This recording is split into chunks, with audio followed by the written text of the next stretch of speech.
Hello, and welcome to Dining with Death.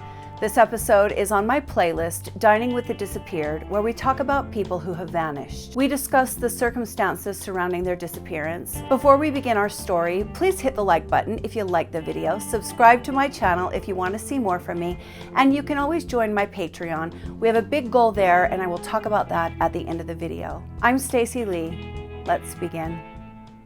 I'm going to start right off the bat by saying I don't like this case.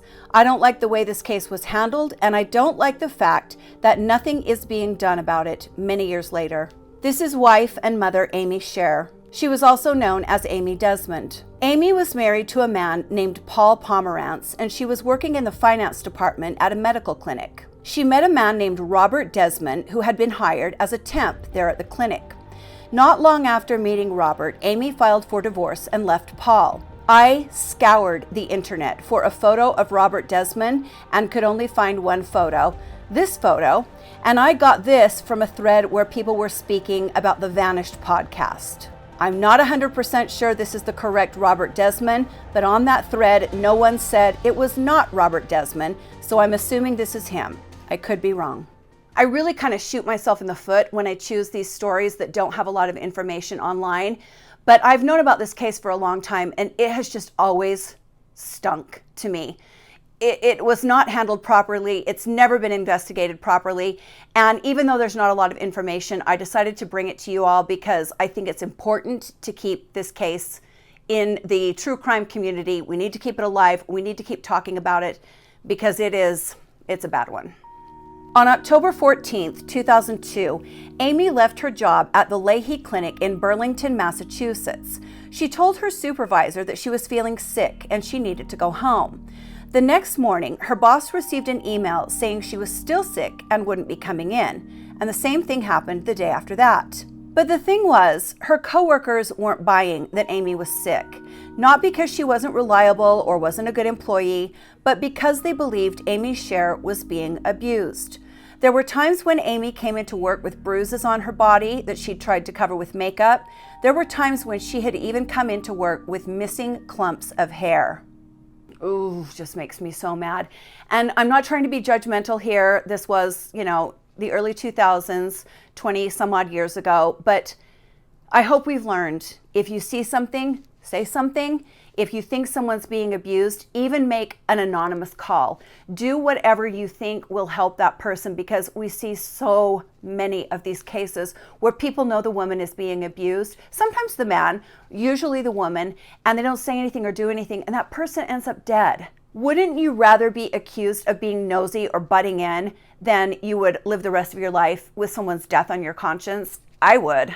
Anyway, not trying to judge the people in Amy's circle, but I'm hoping 20 years later that we know now to please make a report, contact somebody when you know someone's being hurt. On October 17th, 2002, Amy's husband, Robert Desmond, called Amy's boss and told him that Amy would not be into work for a third day. The day after that, Robert called Amy's work asking for her email address. He told an employee that Amy wanted to send her boss an email, but she was, quote, unable to do it herself. The employee found this strange, as Amy would know her own email address, but they gave it to Robert, and a few minutes later, the place of employment got an email from Amy. It was a resignation letter. In the email, Amy said she was quitting her job. Her fellow employees never saw her again. Amy never even went in to claim her last paycheck. Now, Amy's boss found all of this very concerning. Amy had been a reliable, responsible employee, and so her boss contacted the police, who then contacted Robert Desmond. Robert told the police that his wife had left him. He said they had decided to go their separate ways, and that on October 18th, 4 days after Amy was last seen at work, Robert had taken Amy to the all-wife train station in Cambridge. Robert said he dropped Amy off at noon, and he hadn't seen her since.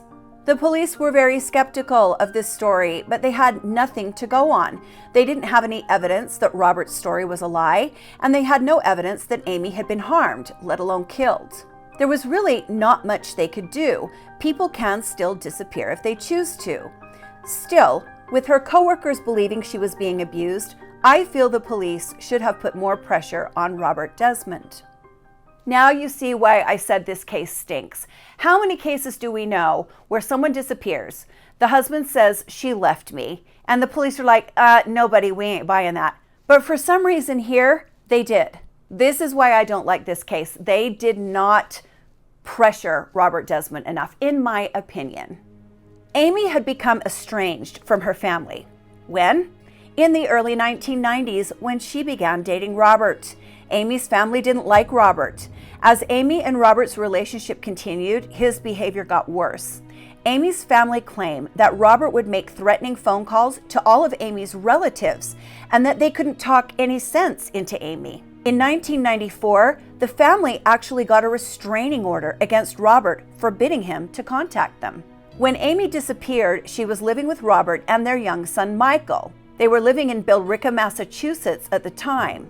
When the police told Amy's family members that she had a child, they were shocked. They didn't even know Amy had been pregnant, let alone given birth. Now, I find this next part incredible. Amy Sher was not reported missing for 18 months. That alone raises all kinds of red flags. Robert didn't report her missing, and it was almost a year before her family even found out she was gone. It stinks.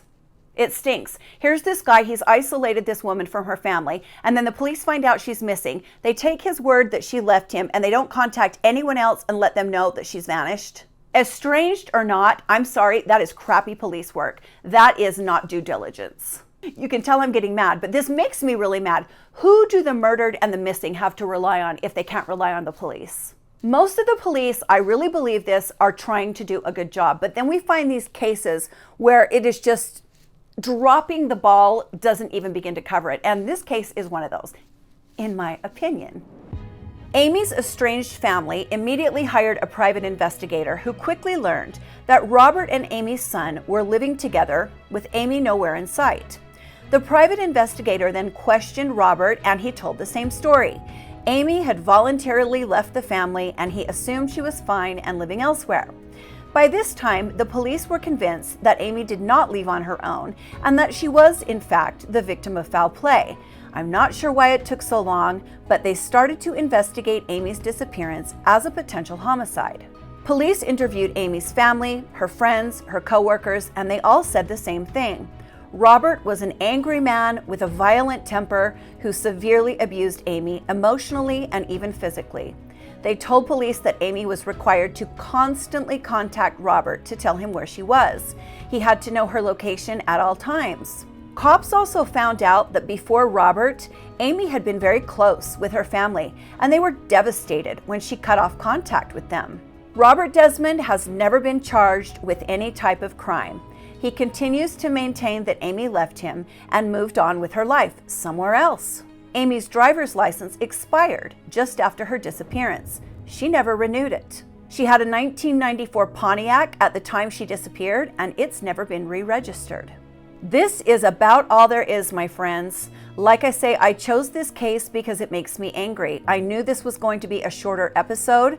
There's just not a lot of information on this story. I do believe that Robert Desmond is involved in his wife's disappearance. That is my opinion. I'm very angry that not much is being done about this. I'm sure the police that worked this in the beginning worked very hard on this case. I don't doubt that. But unless the case gets solved, it ain't hard enough. This one just smells all kinds of wrong to me, and I don't want Amy to get forgotten. If you know anything at all that might help, please contact the Billerica, Massachusetts Police Department at 978-671-0900. You can remain anonymous.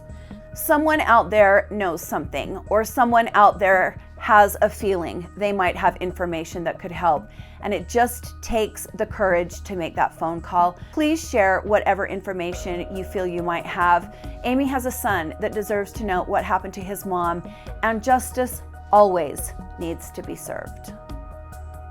Thank you for joining me today on Dining with Death, Dining with the Disappeared. Hit the like button, subscribe to the channel, and if you want to join Patreon, here's the deal. By joining Patreon for a few dollars a month, you help keep the channel alive. But in the end, our goal is to raise money to donate to police departments that have cold case DNA in storage that cannot be tested because there's no money.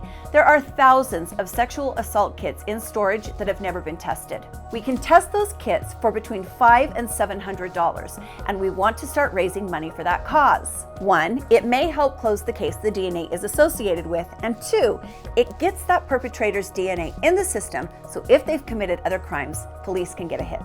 Those of you that are already on Patreon are so generous, and you're really the only reason the channel is still alive. But after the first of the year, I really want to start raising money for this cause. It's been a dream of mine for years. And I know a lot of you are excited about it too. I really want to get it going. Thanks for spending a little bit of your day with me, my friends. Stay safe and be kind to each other. And I will see you next time on Dining with Death. Bye.